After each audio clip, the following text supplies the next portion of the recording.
नमस्कार, आप सभी का स्वागत है हमारे चैनल पर। आप देख रहे हैं खबरें फटाफट, जहां हम आपको बताने वाले हैं देश और दुनिया में चल रही सारी घटनाओं के बारे में। यहां पर कोरोना वायरस वैक्सीन की बातें हो रही है, उसके ट्रायल्स हो रहे हैं। देश और दुनिया लगातार इसे लेकर नए बॉन्ड शेयर कर रही है ताकि कोरोना संक्रमित मरीजों को जल्द से जल्द इसका एंटीडोट मिल जाए। इसके अलावा प्रधानमंत्री नरेंद्र मोदी भी कई बड़े फैसले ले रहे हैं, कई कठोर फैसले ले रहे हैं, साथ ही साथ जनता की भलाई के लिए भी कई फैसले ले रही हैं। इसके अलावा सीमा पर भी तनाव बरकरार है और इसके साथ ही देश में कई और बड़ी हलचलें सामने आ रही हैं, जिनकी सही और सटीक जानकारी हम आपको आगे देंगे।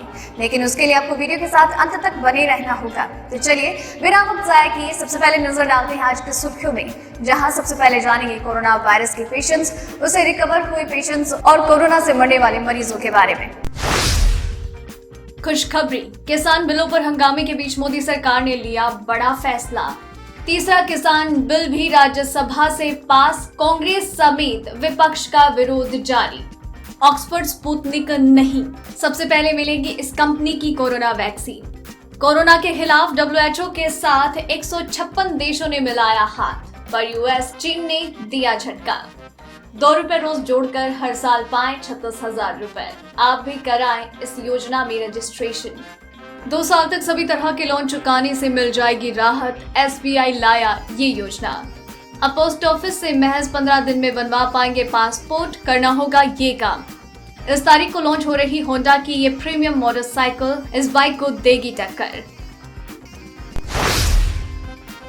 जी हाँ, ऐसी और भी कई खबरें और अपडेट्स निकलकर सामने आ रही है, जिनकी सही और सटीक जानकारी हम आपको आगे इस वीडियो में देंगे। लेकिन उसके लिए आपको इस वीडियो के साथ अंत तक बने रहना होगा। लेकिन हम खबरों का सिलसिला शुरू करें उससे पहले आपसे एक रिक्वेस्ट है, इस वीडियो को लाइक जरूर कीजिए और अपना प्यार बरकरार रखिए, क्योंकि आपके लिए इस वीडियो को बनाने में बहुत मेहनत लगती है और आप हमारे काम को अप्रिशिएट करते हैं, मेहनत को अप्रिशिएट करते हैं, उसका हम तहे दिल से शुक्रिया अदा करते हैं। बस आप इसी तरह से चैनल के साथ बने रहिए, अपना सपोर्ट बरकरार रखिए और वीडियो पर एक लाइक जरूर कीजिएगा और चैनल को भी सब्सक्राइब कर लीजिए और साथ ही नजर आने वाले बेल आइकन को भी दबाएं ताकि खबरें आप तक लगातार पहुंचती रहे। तो चलिए अब शुरुआत करते हैं खबरों की। भारत में कोरोना वायरस के मामलों में बढ़ोतरी का सिलसिला जारी है। देश में कोरोना संक्रमितों की संख्या 55 लाख के पार हो गई है। वहीं इस दौरान कोरोना से ठीक होने वाले मरीजों की संख्या 1,01,468 रही। स्वास्थ्य मंत्रालय के आंकड़ों के अनुसार देश में कोरोना रिकवरी रेट बढ़कर 80.86% हो गया। स्वास्थ्य मंत्रालय द्वारा जारी आंकड़ों के अनुसार पिछले 24 घंटे में कोरोना वायरस के 75,083 नए मामले रिपोर्ट किए गए। वहीं इस दौरान कोरोना से 1,053 मरीजों की मौत हुई। मंत्रालय के आंकड़ों के अनुसार देश में अब तक 55,62,664 लोग इस वायरस की चपेट में आ गए हैं। कृषि बिलों पर सड़क से लेकर संसद तक हंगामे के बीच नरेंद्र मोदी सरकार ने गेहूं समेत रबी सीजन की 6 फसलों के लिए न्यूनतम समर्थन मूल्य में बढ़ोतरी की घोषणा की। खरीद वर्ष 2021-22 में अब गेहूं का रेट 1975 रुपए क्विंटल हो गया है। हालांकि पिछले साल के मुकाबले बढ़ोतरी महज 2.6% है। पीएम मोदी की अध्यक्षता में आर्थिक मामलों की मंत्रिमंडल समिति ने गेहूं, चना, जौ, सरसों, मसूर और कुसुम के न्यूनतम समर्थन मूल्य में वृद्धि के फैसले को मंजूरी दी। नई दरों के अनुसार सबसे ज्यादा 300 रुपए प्रति क्विंटल मसूर और सरसों में 225 रुपए प्रति क्विंटल की बढ़ोतरी की गई। चलिए अब बढ़ते हैं अगली खबर की ओर। विपक्ष के जोरदार हंगामे के बीच तीसरा किसान बिल भी राज्यसभा में पारित हो गया। राज्यसभा ने अनाज, दलहन, तिलहन, खाद्य तेल, प्याज और आलू को आवश्यक वस्तुओं की सूची से हटाने के प्रावधान वाले विधेयक को मंजूरी दी है। लोकसभा ने 15 सितंबर को आवश्यक वस्तु विधेयक 2020 को मंजूरी दी। इस बिल में खाद्य पदार्थ जैसे कि अनाज, दालें और प्याज को नियंत्रण मुक्त करने का प्रावधान है। बिल में बताया गया है कि अनाज, दलहन, खाद्य तेल, आलू, प्याज आवश्यक वस्तु नहीं होंगे। उत्पादन, स्टोरेज, डिस्ट्रीब्यूशन पर सरकारी नियंत्रण खत्म होगा। फूड सप्लाई चेन में आधुनिकीकरण में मदद मिलेगी। कांग्रेस और विपक्षी दलों द्वारा मौजूद मॉनसून सत्र में राज्यसभा की कार्यवाही का बहिष्कार करने का फैसला किए जाने के बाद निलंबित 8 सांसदों ने सदन भवन परिसर में अपना धरना खत्म कर दिया। कांग्रेस के राज्यसभा सदस्य और निलंबित सांसदों में शामिल राजीव सातव ने कहा, विपक्ष इस सत्र में उच्च सदन की कार्यवाही का बहिष्कार करेगा। ऐसे में हमने धरना खत्म कर दिया है, अब हम सड़क पर आंदोलन करेंगे। इससे पहले राज्यसभा में विपक्ष के नेता गुलाम नबी आजाद ने कहा कि जब तक उच्च सदन के 8 सदस्य वर्षों का मानसून सत्र की शेष अवधि से निलंबन वापस नहीं लिया जाता, तब तक विपक्ष कार्यवाही का बहिष्कार करेगा।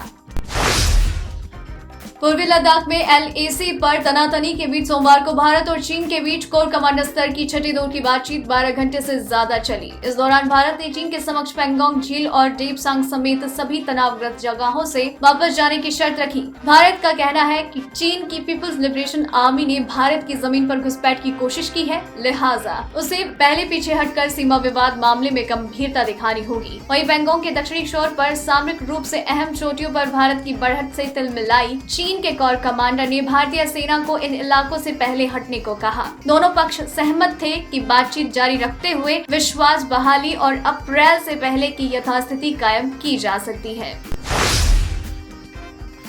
अमेरिका के राष्ट्रपति डोनाल्ड ट्रंप ने संकेत दिया है कि फाइजर कंपनी की कोरोना वैक्सीन सबसे पहले सफल साबित हो सकती है और लोगों को मिल सकती है। फॉक्स न्यूज के साथ इंटरव्यू में ट्रंप ने कहा, फाइजर की वैक्सीन काफी अच्छा प्रदर्शन कर रही है। उन्होंने कहा कि जॉनसन एंड जॉनसन की वैक्सीन में थोड़ी देर हो सकती है। अब तक दुनिया में कई कोरोना वैक्सीन की सफलता का ऐलान किया गया है, लेकिन अब तक एक भी वैक्सीन आम लोगों के लिए उपलब्ध नहीं हो पाई। ऑक्सफोर्ड यूनिवर्सिटी की वैक्सीन से दुनिया को काफी उम्मीदें हैं, लेकिन कुछ कारणों से इस वैक्सीन ट्रायल को रोकना पड़ा था।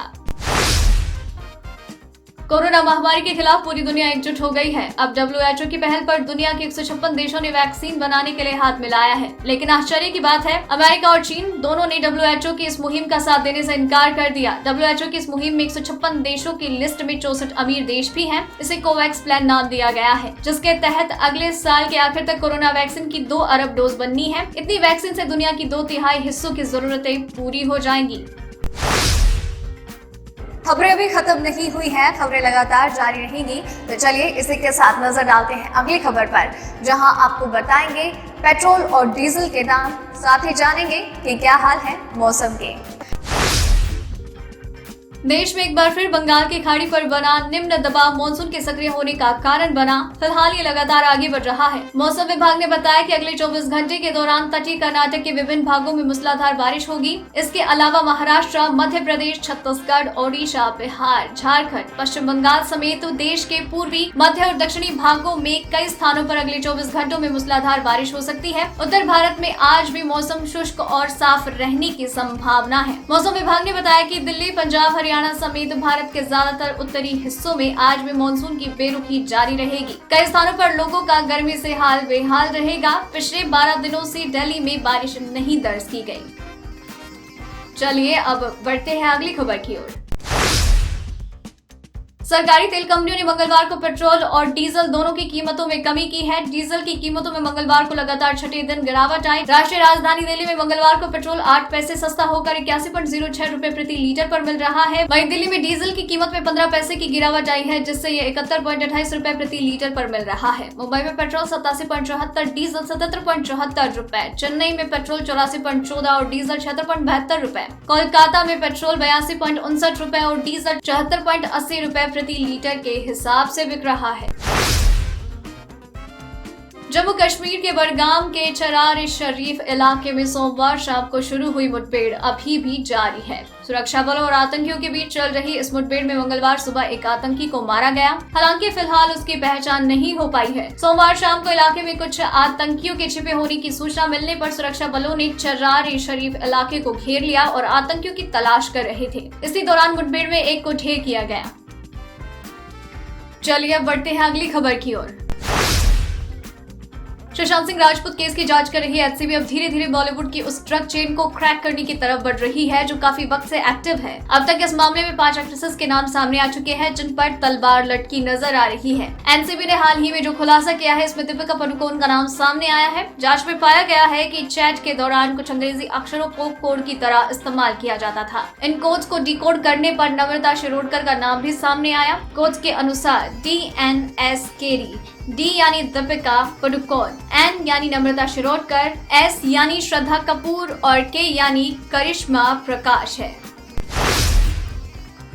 वैसे तो पोस्ट ऑफिस में लोग बचत खाता खुलवाते हैं, साथ ही अन्य स्कीमों में निवेश करते हैं, लेकिन अब डाकखाने में आप दूसरी कई सुविधाओं का भी लाभ ले सकेंगे। इनमें से एक पासपोर्ट फैसिलिटी भी है। इसके तहत आप बिना किसी झंझट के डाकखाने के कॉमन सर्विस सेंटर में आवेदन कर सकते हैं। डॉक्यूमेंट्स के वेरीफाई होने के महज 15 दिनों में ही आपको पासपोर्ट मिल जाएगा। पासपोर्ट बनवाने के लिए जब आप डाकखाने में अपने सारे दस्तावेज लेकर जाएंगे तो पहले वो इसकी प्रामाणिकता की जांच कराएंगे, जहां फिंगरप्रिंट और रेटिना स्कैन के जरिए आपका वेरिफिकेशन होगा।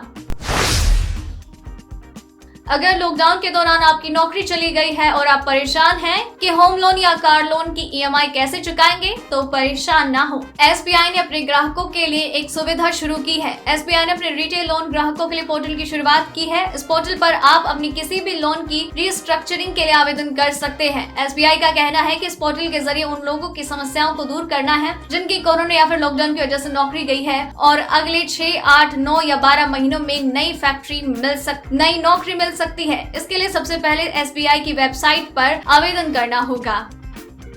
चलिए बढ़ते हैं अब अगली खबर की ओर।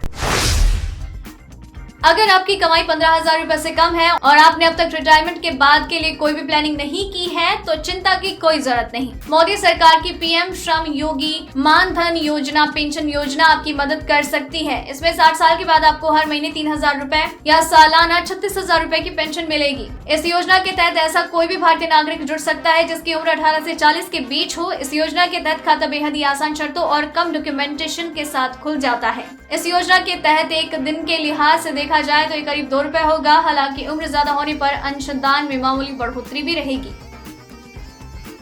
चलिए बढ़ते हैं अब अगली खबर की ओर। जापानी कंपनी होंडा मोटरसाइकिल जल्द ही भारत में अपनी प्रीमियम बाइक लॉन्च करने जा रही है। होंडा की तरफ से एक इन्विटेशन जारी किया गया है जिसके अनुसार 30 सितंबर को एक नई बाइक भारतीय बाजार में आने के लिए तैयार है। इस बाइक का टीजर भी जारी किया गया है जिससे पता चलता है कि बाइक काफी हैवी होगी। बाइक का नाम होंडा रेबल 300 हो सकता है। होंडा ने हाल ही में होंडा हॉर्नेट 2.0 लॉन्च की थी। वहीं अब कंपनी 300 से 500 सीसी सेगमेंट की तरफ बढ़ने की तैयारी में है। होंडा की प्रीमियम बाइक भारत के बाजार के लिए एक नया एक्सपीरियंस होगी। हालांकि ये बाइक विदेशों में बिक्री के लिए पहले अवेलेबल हो सकती है। तो दोस्तों आज की इन खबरों में बस इतना ही, लेकिन खबरें लगातार जारी रहेंगी और इसके लिए आपको अभी चैनल को सब्सक्राइब करना होगा, बेल आइकन को दबाना होगा ताकि खबरों के नोटिफिकेशन आप तक पहुंचते रहे। और अगर आपने वीडियो पूरा देखा है देन मेक श्योर कि आप अपना नाम मेंशन करें और साथ ही आप हमें बताएं अपने विचार इन खबरों के बारे में। धन्यवाद।